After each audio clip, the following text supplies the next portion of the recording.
Hello, this is David Duke. The media loves to call me a racist. In truth, I'm not a racist. I'm the opposite of a racist. I oppose oppression of any race, and I believe that every race has the right to defend its rights, to preserve its heritage and traditions. I believe in justice. Once you get the job or promotion or scholarship or college admission by his merits, regardless of race. I believe in real civil rights. Today I'll prove that it's the media that's racist. Hey, let me try. Cleveland, don't! Minority suspect! Minority suspect! Danger! He's got a gun! I believe in justice. Once you get the job or promotion or scholarship or college admission by his merits, regardless of race.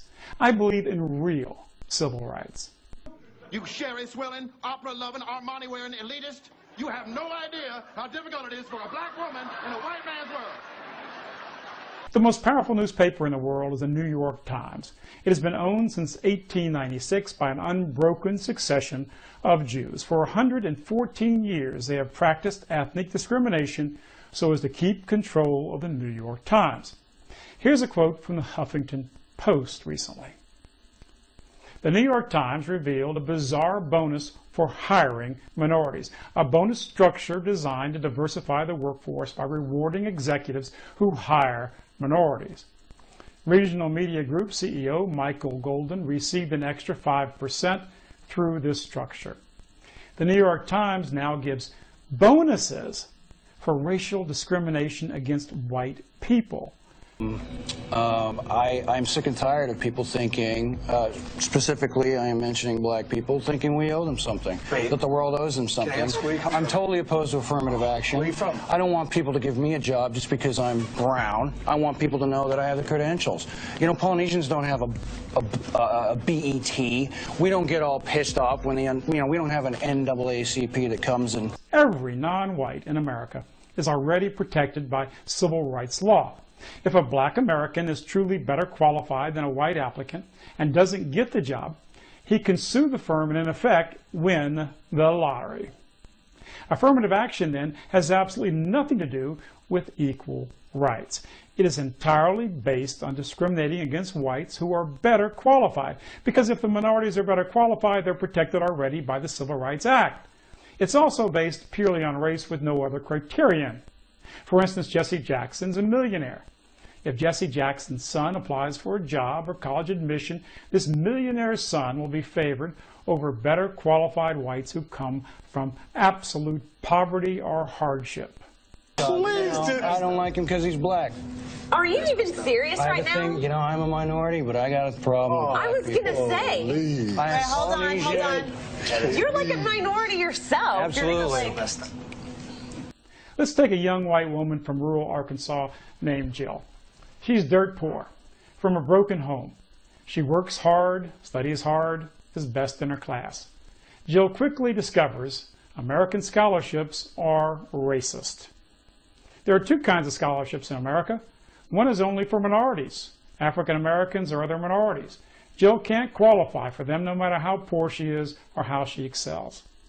And then she finds out that many of the general scholarships have clauses that favor minorities. Let's say Jill applies for a leading university. She finds out that lower scoring minorities are given preference over her. She ends up going to a lesser college, and again she graduates at the top of her class. Companies come around to the campus to recruit. Jill finds out that every one of the Fortune 500 largest companies have programs for diversity that favor lower class ranked minorities over better, higher ranked white students. Jill still doesn't give up. She finds a job at a lower salary than she deserves, but she works hard, has a great record. Promotion time comes around, and then Jill finds out that this company discriminates in promotions too. The discrimination that Jill faces is real.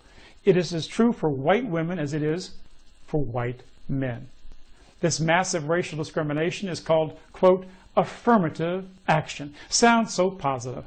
It's like the doctor saying, don't worry, Jill, you have affirmative carcinoma. Yes. What the hell? What? Maybe we should get new roommates. Yeah, maybe we should. Imagine if any executive at any American firm would be offered a bonus to discriminate against African Americans, or God forbid, against Jewish Americans, and favor white people in hiring. The New York Times and the entire media establishment would be howling bloody murder. So who are the real racists? If you have the ability to think for yourself and don't let the media think for you, I know what your answer is. I don't think so. Thank you so much for listening. And please send this video link to everybody that you know.